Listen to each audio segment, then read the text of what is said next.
Le constat est sans appel, la facture énergétique publique est très salée. Il faut dès lors aller dans le sens de la rationalisation et de sa réduction drastique.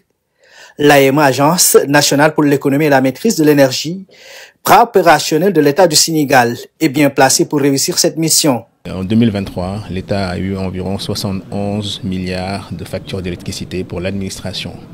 Sur ces 71 milliards, environ 6 milliards sont pour le ministère des Forces armées, qui est le deuxième ministère qui a la plus grande facture d'électricité après le ministère de la Santé.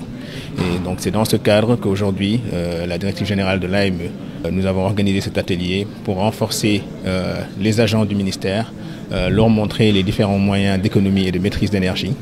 Aujourd'hui, au-delà des bonnes pratiques d'utilisation rationnelle de l'énergie, que la plupart des gens ont l'habitude de voir passer ou d'entendre, il s'agira d'aborder des questions qui concernent carrément l'efficacité énergétique dans le bâtiment, au niveau de tout ce qu'il y a comme équipement et utilité énergétique dans les bureaux, dans les cantonnements militaires, dans les casernes, et voire même dans la logistique.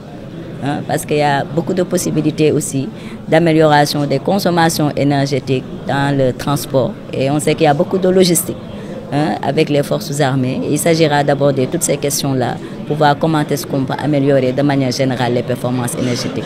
En outillant ces hommes et femmes de tenue, l'objectif est très clair pour l'AEME. Il s'agit en effet de miser sur cette cible pour impulser un changement de comportement dans l'administration et des mesures à court et moyen terme. Au-delà de la casquette d'être dans les forces armées, nous avons aussi la casquette avec eux d'être des hommes et des femmes, vraiment des citoyens, des responsables de famille. Et tout ce qu'on prône en matière de bonnes pratiques sont applicables également au niveau de nos foyers.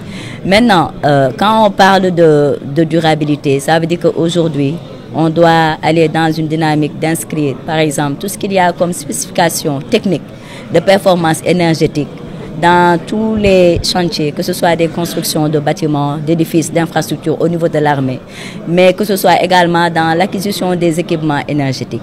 Et toutes ces informations seront aujourd'hui partagées par l'AEME et mises à la disposition également des forces armées pour que ça puisse concrètement être intégré dans les différents processus à ces niveaux. Pour rappel, suite à la réunion interministérielle du 30 août 2024, le chef du gouvernement avait sorti une circulaire portant sur l'économie d'énergie dans l'administration. Et depuis, l'AEME travaille à la mise en œuvre de cette directive du Premier ministre Ousmane Sonko.